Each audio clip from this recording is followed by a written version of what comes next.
In our last class, we were discussing the gunas and powers of Maya.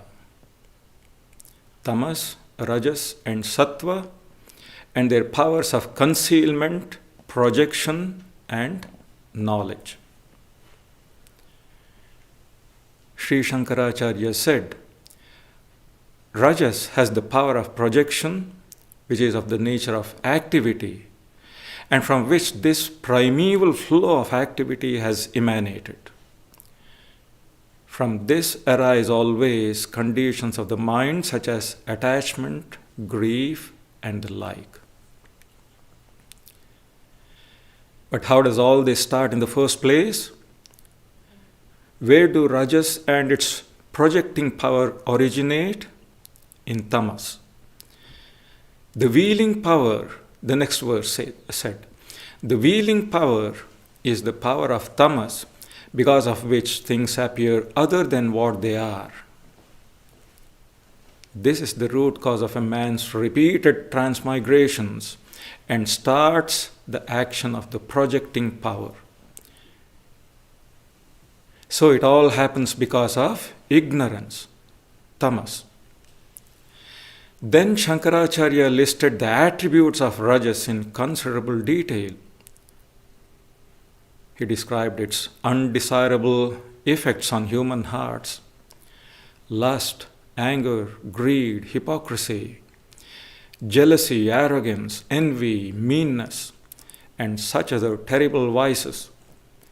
These are the worst characteristics of Rajas, from which the worldly tendencies of man are produced.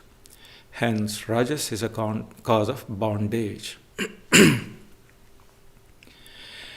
And in the end, he described the great deluding power of Mahamaya, which nobody can escape.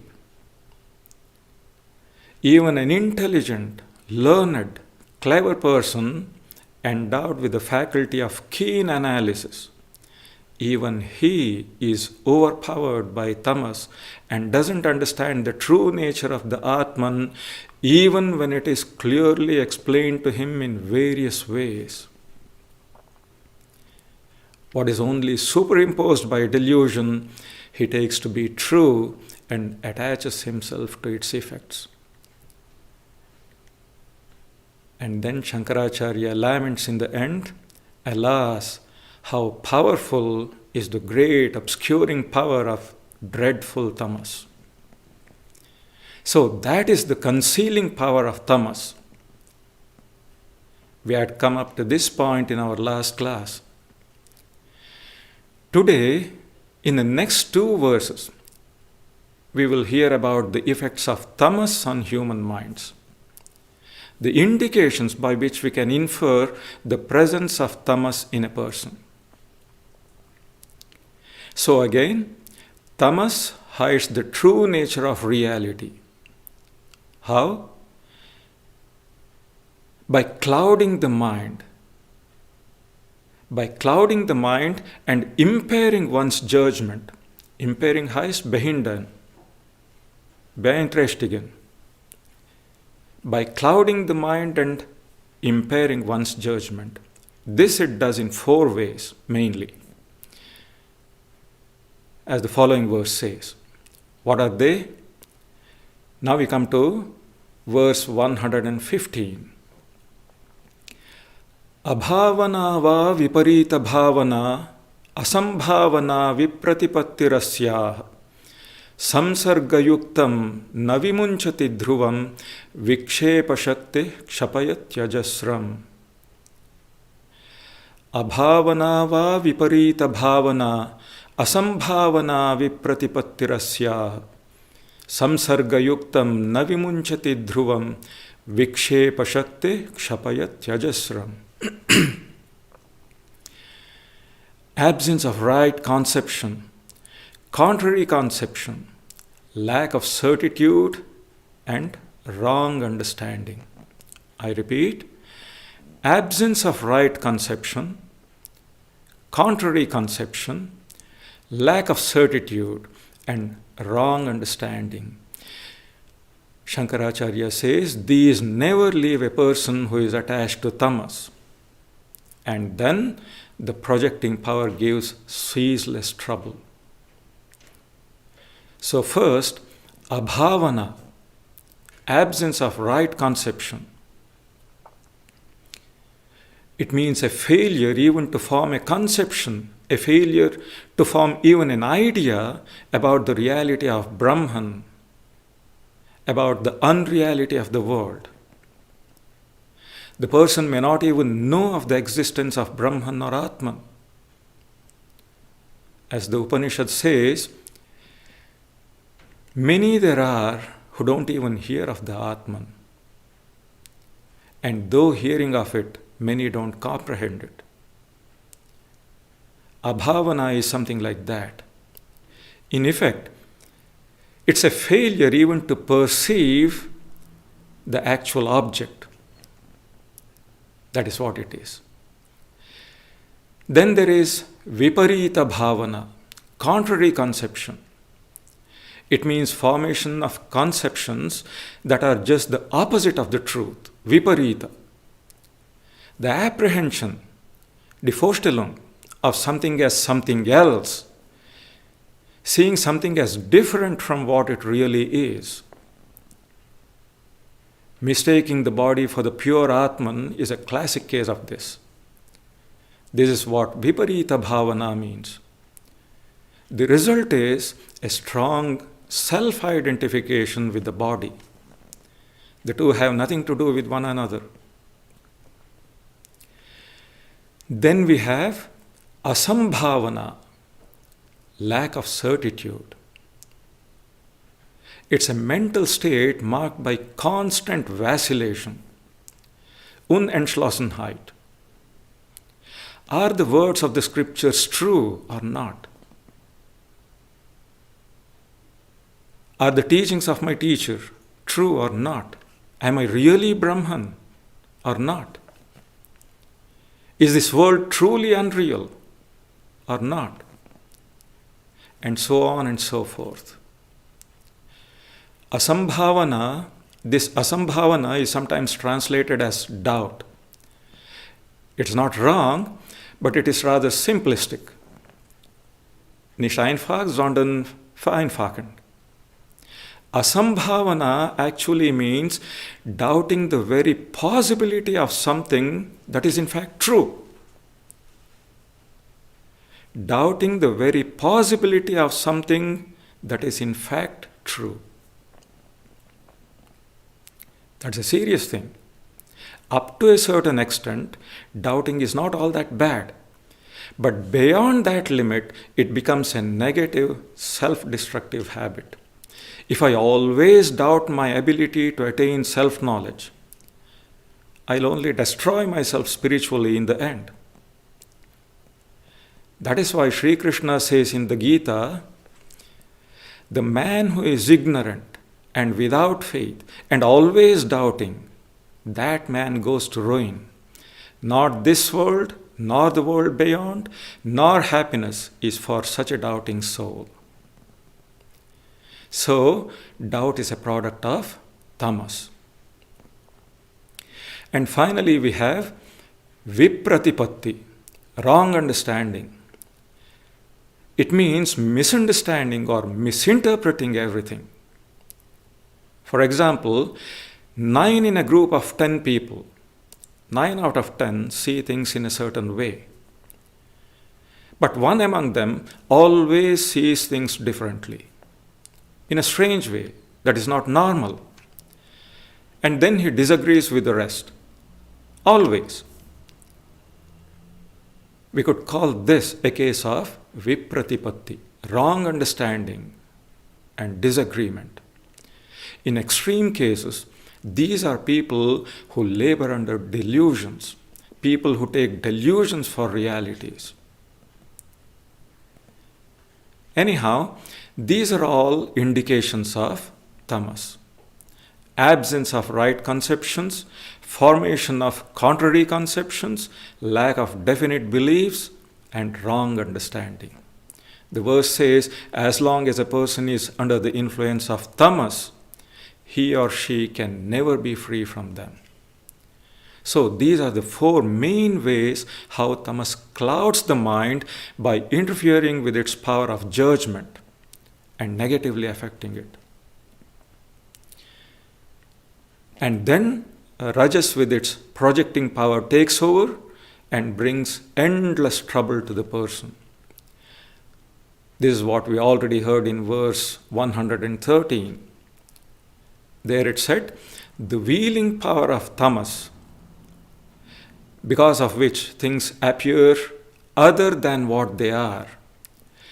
This is the root cause of a man's repeated transmigrations, and this starts the action of the projecting power. So the last part of this verse, 115, doesn't say anything new. Now in the next verse, Shankaracharya mentions some more qualities of a tamasic mind. Just as in verse 112, he enumerated the characteristics of a rajasic mind. In verse number 116, he mentions some more qualities of the tamasic mind. What are they?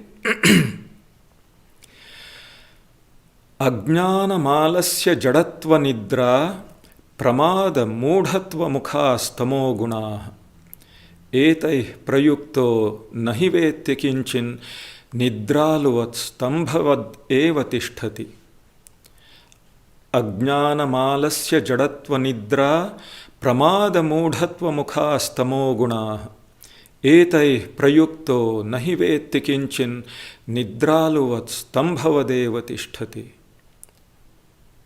Ignorance, laziness, dullness, sleep, inadvertence, stupidity, and the like are attributes of tamas. One who is tied to these, one who is attached to these, doesn't comprehend. He doesn't understand anything but remains like one asleep or stands like an inert pillar or post. Again, like verse 112, we don't really need a commentary here. These are also some negative traits that we can see in ourselves, if not always, at least in some phases of our lives. And this verse also has a parallel in the Gita. In the 13th chapter, on the 3 gunas, there it says, darkness, that is to say, ignorance, darkness, laziness, inadvertence, delusion. All these arise when tamas prevails, when tamas dominates. Almost all the qualities mentioned in the present verse are quite familiar to us. The words are self-explanatory. Ajnana is ignorance. Alasya is laziness, physical laziness. Jadatva means inertness, say mental laziness. Nidra is sleep. Moodhatva means stupidity. However, I'd like to draw your attention especially to the word pramada. Pramada can mean carelessness, heedlessness, or negligence. Carelessness means Nachlässigkeit. Heedlessness means Unachtsamkeit. And negligence is Fahrlässigkeit. All of which mean more or less the same thing. But pramada also means a blunder caused by forgetfulness. A blunder caused by forgetfulness. A blunder is a terrible mistake. Ein schwerwiegender Fehler. When the test comes, when we are in the face of temptation, if we are under the influence of tamas, we will forget what we never ought to forget. This is what is going to happen. We won't be able to remember the teachings of the great ones just when we need to remember them most. and that is deadly. In fact, in one of the minor Upanishads, pramada is called death itself. Spiritual death. The sense of loss that haunts the seeker after such a blunder, that is really terrible. And no amount of regret will make good the loss. And it can all happen in the twinkling of an eye. That is the power of Mahamaya, the power of Tamas and its wheeling power. Hantasau prabala duranta tamasa shaktir mahatya vritihi. As we heard last week. Alas, how powerful is the great obscuring power of dreadful tamas. That is why we are asked to always be on our guard, always be alert, awake, wide awake. Anyhow, with this, Shankaracharya brings to a close his description of the first two gunas, tamas and rajas. Tamas, with its concealing power, blinds the soul, and rajas, with its projecting power, binds the soul to the world.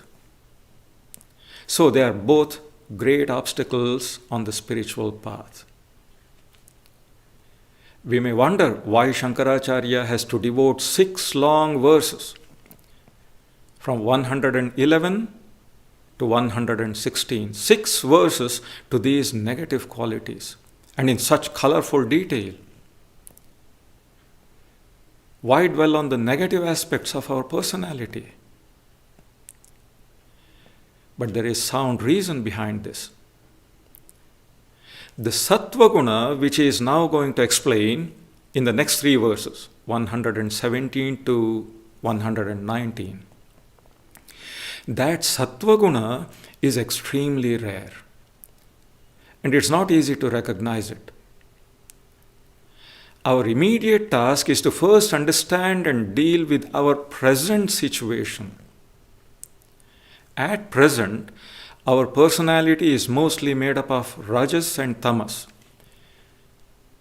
Though we may not know it or fully accept it, but unless we know the enemy within, how are we to deal with him? Unless we first realize that we are bound, how can we put forth the effort needed to free ourselves? From where will that motivation come? Spiritual practice has to be realistic. We need to begin from where we are. Nobody can become sattvic overnight. Sattva is something that has to be consciously cultivated with much effort. The way is to rise from tamas to rajas, from rajas to sattva, and finally go beyond even sattva. First to renounce adharma, then follow dharma, and finally go beyond even dharma. That is what Swami Vivekananda also taught. So, it is in order to help us clearly see and deal with our present situation that Shankaracharya has taken the trouble of pointing out all those undesirable effects of tamas and rajas. And now, having done that, he turns his attention to the Sattva guna. Now we will see how Sattva, with its jnana shakti or power of knowledge, opens our eyes and shows the way to liberation. Shankaracharya speaks of 3 levels of Sattva: impure Sattva, mixed Sattva, and pure Sattva. We heard last week that the gunas always exist together. There can't be pure Sattva without rajas and tamas, or pure rajas without sattva and tamas, or pure tamas without sattva and rajas. However pure a person may be, The very fact that one exists and functions in this phenomenal world as an individual, that is enough indication that one is not entirely sattvic. Because such a thing cannot be. As Sri Ramakrishna would say, a sword made of pure, unmixed gold is a sword only in name. It can't cut. That may be true of divine incarnations. But in all other cases, there has to be a mixture of the gunas, however small the portion of rajas or tamas may be.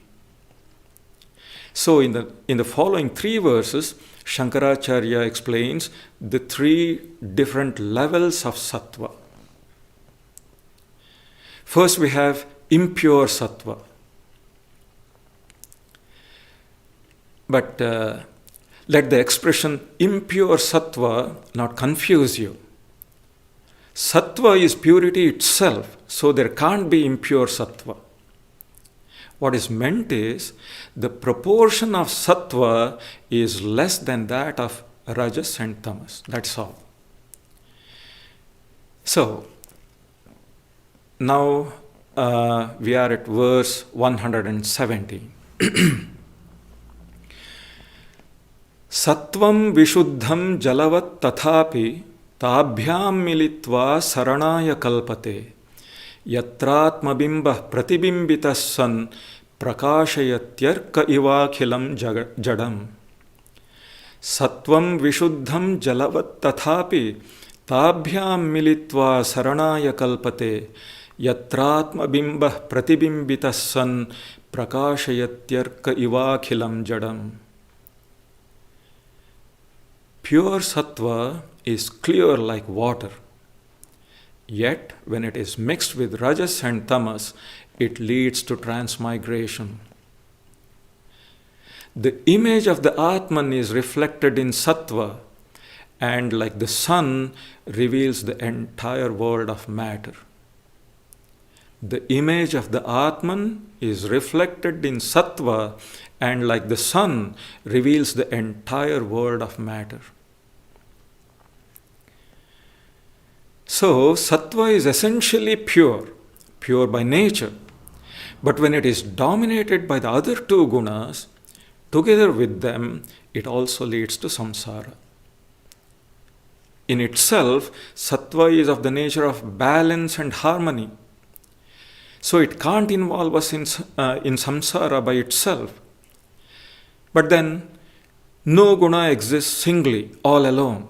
The 3 gunas together form a trinity, a triad. So, in association with rajas and tamas, sattva also leads to samsara.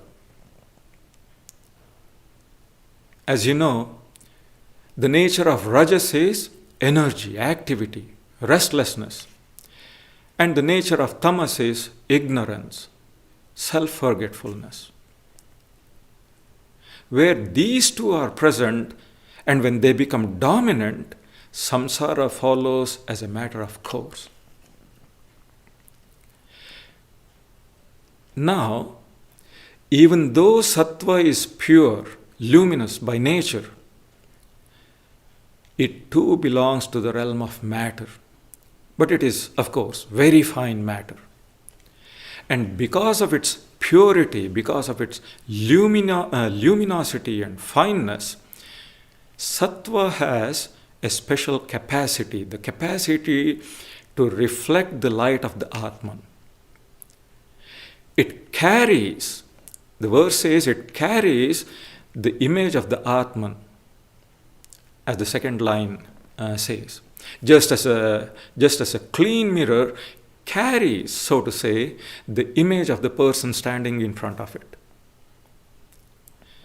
The reflected image is so true that it is as good as seeing the original itself.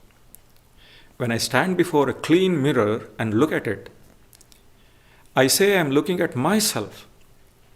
I rarely say I am looking at my image, even though that is the fact. It is like that. But what does it mean to say the image of the Atman reflected in Sattva reveals or illumines the entire objective world? Sattva is not a medium. It is not exactly like a mirror that reflects an image, or like a glass cover that allows light to pass through without distortion. So how does Sattva carry the image or the reflection of the Atman? The fact is, it is the antahkarana, it is the inner organ that carries the image of the Atman. When we were studying the subtle body and its composition, we learned that the mind, the antahkarana, bears the light of consciousness that it borrows from the Atman. I hope you remember that. We discussed these things in some detail when we were studying verse 96. Verse 96 in class number 20, if you are interested. There we heard that the organs of knowledge and the mind, the jnanendriyas and the antahkarana, they are produced from what? From the sattva particles of the subtle elements. I'd like you to go through that part once again. So, because the antahkarana, because the mind which is made of sattva reflects the image of the Atman, and because it is that mind that reveals the objective world with the help of it, it is said that sattva reflects the image of the Atman. The mind, the antahkarana, both reflects the image and transmits the light of the Atman at the same time. That is the speciality of the mind. It does both functions, reflecting and transmitting. And because of its extreme fineness, it appears to be itself the source of light. The light of knowledge that reveals things. But the real source of the light is the Atman, pure consciousness. The Atman is like the electric bulb, and the mind is like a translucent lampshade or a frosted glass lampshade, Milch glass. That is why the purer the mind, the clearer our knowledge of things. This is something important. The more sattvic the antahkarana, the clearer the vision of the Atman that is reflected there. Anyway, to return to impure sattva, sattva contaminated by large amounts of tamas and rajas. This is the type of sattva that a normal, ordinary person possesses. Next, we have mixed sattva, where the proportions of sattva on the one hand and rajas and tamas on the other, they are more or less balanced. Say 50% sattva and 25% each of rajas and tamas. Please don't take these things literally. I'm only trying to make it easily understandable. Or going by the attributes that Shankaracharya is now going to list, we could say 75% sattva and 12.5 each of rajas and tamas. This is the type of sattva that highly qualified, highly advanced spiritual seekers have. So, verse number 118. Mishrasya sattvasya bhavanti dharmas tvamanitadya niyama yamadya shraddha cha bhaktis cha mumukshuta cha daivi cha sampatti rasan nivrittih. Mishrasya sattvasya bhavanti dharmas tvamanitadya niyama yamadya Shraddha cha bhaktischa mumukshutta cha daivi cha sampatti rasannivrittihi. The attributes of mixed sattva are absence of pride and the like, virtues such as yama and niyama, as well as faith, devotion, longing for liberation, the divine treasures, and turning away from the unreal. Absence of pride and the like, virtues such as yama and niyama, faith, devotion, longing for liberation, the divine treasures, and turning away from the unreal. Here, with the exception of 2 virtues, we have discussed all the rest before in classes 6 and 7, when we were studying the various qualities, the qualifications required of a spiritual aspirant. Classes 6 and 7. So we are well acquainted with them. The 2 new virtues that we find here in this verse are amanitadya, absence of pride and the like, in the first line, and daivi sampatti, the so-called divine treasures, in the second line. And here again, as it was with Rajas and Tamas, we will find the best explanation on these virtues in the Bhagavad Gita. It is as if Shankaracharya assumes that we are familiar with the Gita before taking up the Vivekachudamani. That is how it appears here, at least. Anyhow, there in the Gita, in chapter 13, on the distinction between matter and spirit, Kshetra Kshetrajna Vibhaga Yoga, there we find a long list of virtues beginning with absence of pride or humility. I quote a few verses from there. Humility, modesty, non-injury, forbearance, and uprightness. Uprightness heißt Aufrichtigkeit. Then service to the teacher, purity, steadfastness oder Standhaftigkeit, and self-control. Then dispassion towards sense objects, absence of ego, perception of the evil of birth, death, old age, sickness, and pain,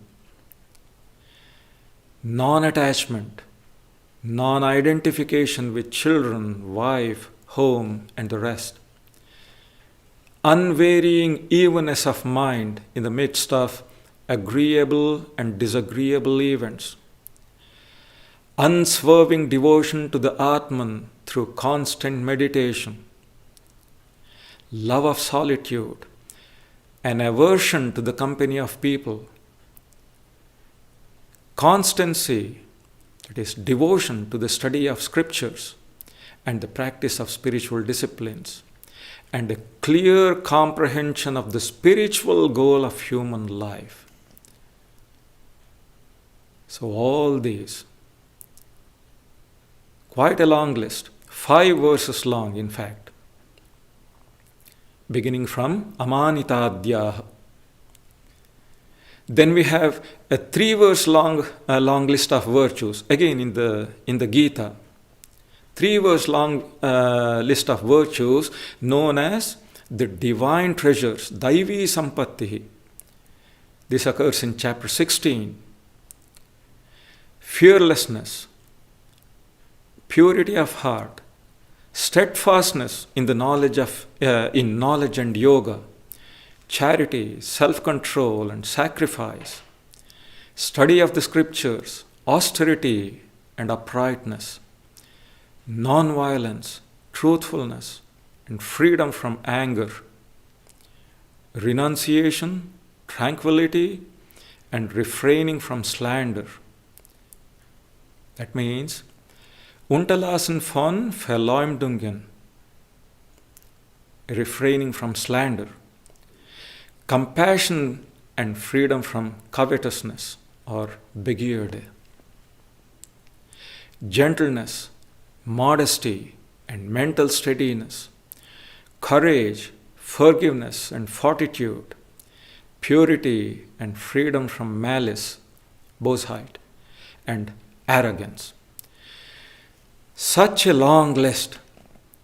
And Shankaracharya says, these are all signs not of pure sattva, but of sattva as seen in a serious spiritual aspirant. It is still mixed sattva. All these Daivi Sampattis, divine treasures, even they come under the category of mixed sattva. So we can only wonder what pure sattva could be. That the next verse tells us. Verse 119. Vishuddha sattvasya guna prasada svatmanubhuti parama prashanti tripti praharsha paramatmanishtha yaya sadanandarasam samricchati. Vishuddha sattvasya guna prasada svatmanubhuti parama prashanti tripti praharsha paramatmanishtha yaya sadanandarasam samricchati. The characteristics of pure sattva are clarity or tranquility, the direct realization of one's own Anatman, supreme peace, contentment, extreme joy or ecstasy, and steady devotion to the Atman by which the seeker enjoys everlasting bliss. I'll say it again. The characteristics of pure sattva are clarity, tranquility, the direct realization of one's own Atman, supreme peace and contentment, extreme joy, ecstasy, and steady devotion to the Atman by which the seeker enjoys everlasting bliss. So these are the signs of pure, unmixed sattva. This level of sattva guna is extremely rare. For that matter, it is seen only in enlightened souls. If you remember, these are the very qualities that Shankaracharya described as the signs of a true teacher, an illumined soul. Though in somewhat different words. You will find it all in verse 33, which we discussed in class 8. Shankaracharya says here, such a sattvic mind is prasanna, clear, tranquil. That is, it is completely free from any kind of impurity, completely free from rajas and tamas. And the bliss that it enjoys is pure sattvic bliss, the bliss born of the clear knowledge of the Atman, Atma Buddhi Prasadajam, as the Gita says. In 3 beautiful verses, in chapter 6 of the Gita, on the yoga of meditation, chapter 6, there it describes this perfectly sattvic state.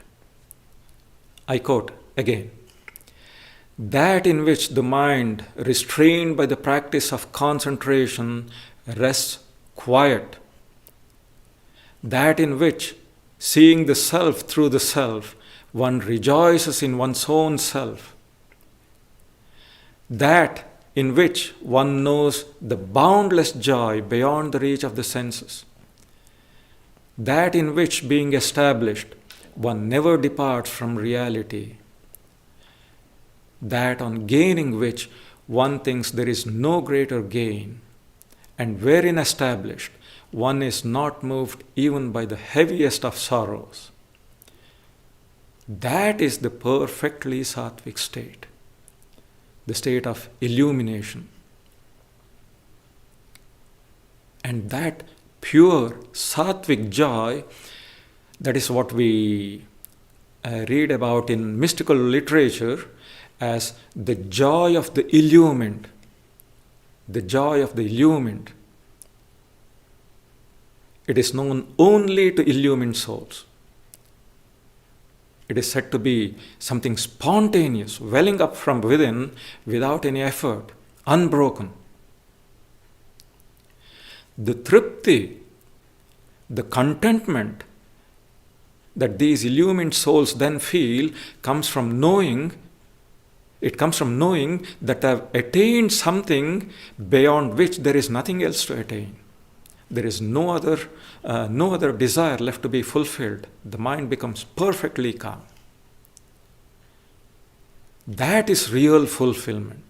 And that sense of fulfillment that they experience is everlasting.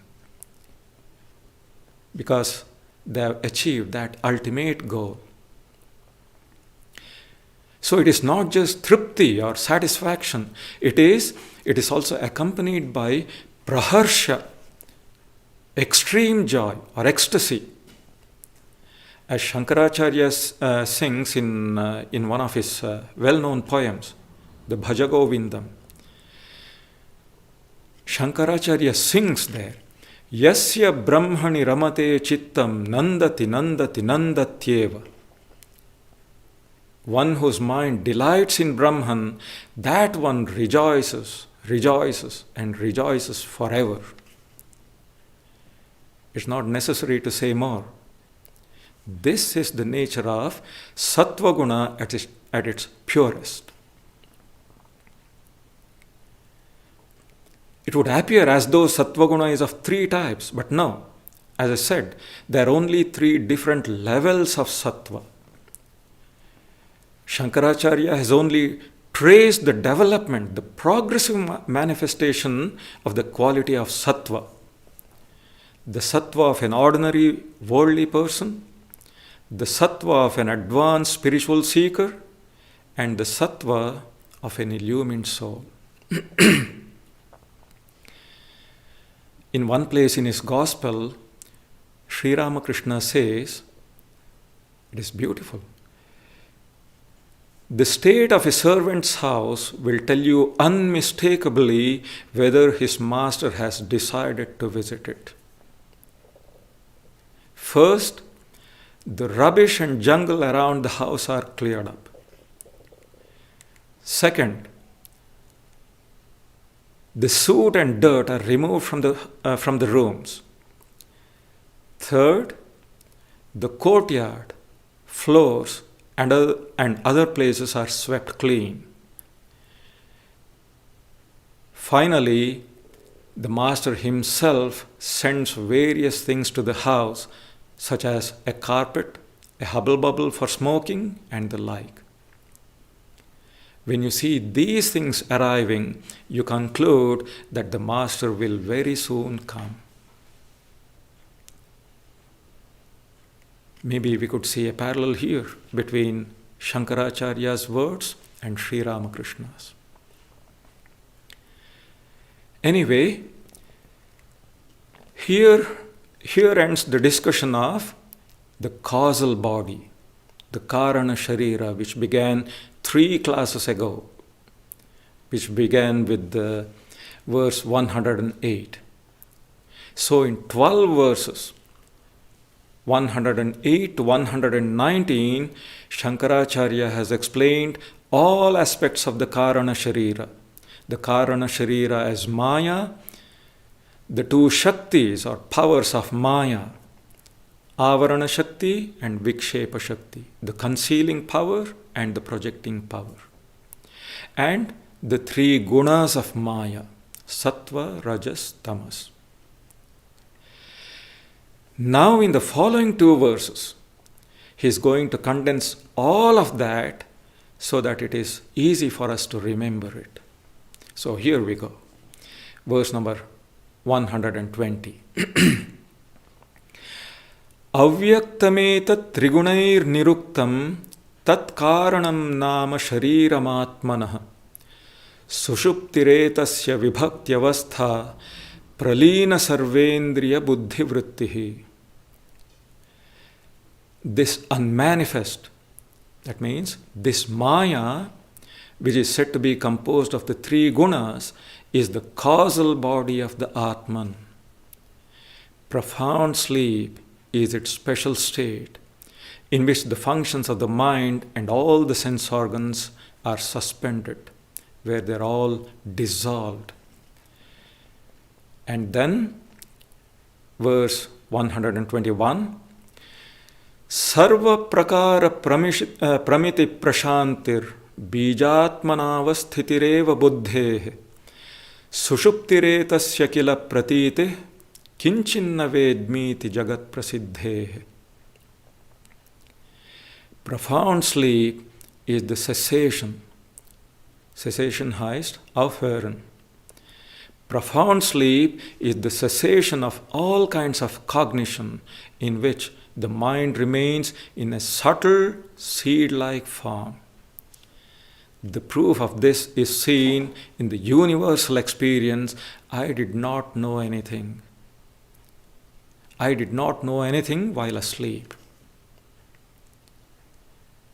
As you can see, nothing new has been said here in these two verses. They are only a repetition, a review rather, of the last 12 verses. A recap of everything that we discussed from the second half of class 23 up till now.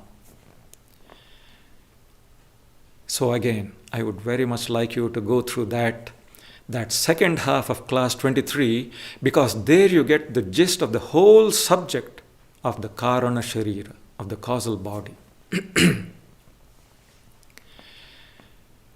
And now in the next two verses, 122 and 123, here we get a summarization of the entire topic of Anatman, not self, of everything that has been said in the last 50 verses, 72 to 121. The gross body of verses 72 to 91, the subtle body of 92 to 107, and the causal body of 108 to 121. So, now we come to verse 122. Dehendriya prana manohamadaya sarve vikara vishaya sukhadaya vyomādibhūtānyakhilancha vishvam avyaktaparyantamidam hyanatma. The body, the sense organs, the vital energy, the mind, the ego, and all their modifications and functions. Then the sense objects, pleasures and all other kinds of experiences, the gross and subtle elements. In short, the whole objective universe up to the undifferentiated, avyakta paryantam, all this is the not self. None of this is the Atman. And finally, verse 123, Maya karyam sarvam mahadadi deha paryantam asadidam anatmatatvam vidhitvam maru marichika kalpam. Maya, together with all its effects, from the Mahat is the cosmic mind, the Hiranyagarbha.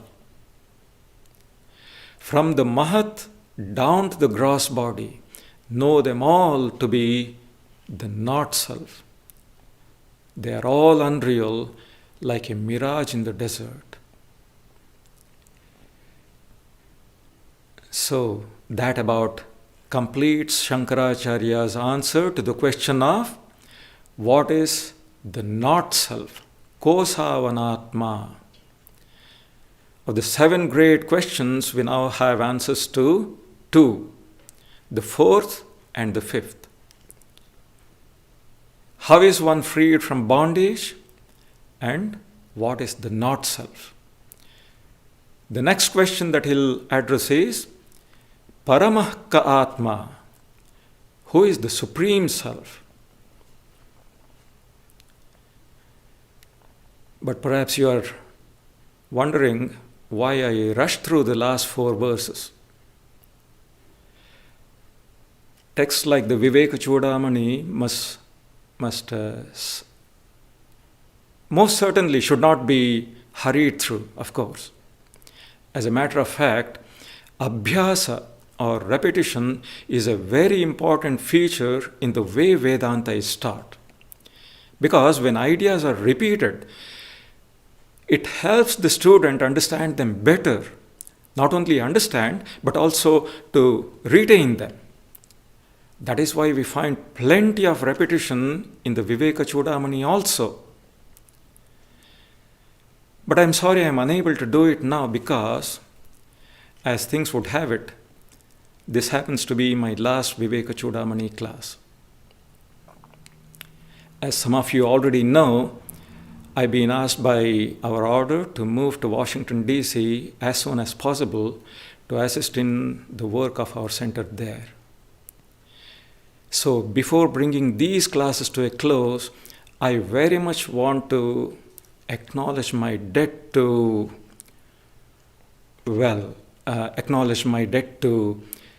the sources of all my knowledge and inspiration. Above everything is, of course, the grace of Sri Ramakrishna and Sri Shankaracharya. Without their grace behind me, literally, without their grace behind me, there was no way I could have done these classes. But let me not talk too much about that. But after that, I'm eternally indebted to those great stalwart Swamis of the first generation of our order. They were the real pioneers, the real trailblazers of Vedanta work in the West, starting from Swami Ashokanandaji, through Nikhilanandaji and Satprakashanandaji, right up to Swami Yatishwaranandaji. I can't even begin to express my gratitude to them for the books they have written. The help and guidance that I have received from them is beyond words. Whatever I happen to know about Vedanta or spiritual life is almost entirely due to these great souls. Whatever I have said in these classes has all directly or indirectly come from them. Whatever you may have found beneficial and useful in these classes is all theirs. And whatever has remained unclear or unsatisfactory is because of my own poor understanding. More than this I can't say. Especially for these Vivekachudamani classes, I have depended heavily on the works of Nikhilanandaji and Satprakashanandaji. There are textbooks of Vedanta in themselves, indispensable. But here I would also like to specially mention that brilliant and fresh commentary of Swami Paramarthanandaji of Arshavidya. His grasp of Shankara Vedanta and his clarity, the clarity of his explanations is something remarkable. And it was a real joy to read his commentary. Next, my thanks go to revered Swami Baneshanandaji, who not only gave me full freedom to choose my subjects and do the classes the way I liked, but also encouraged and supported me throughout.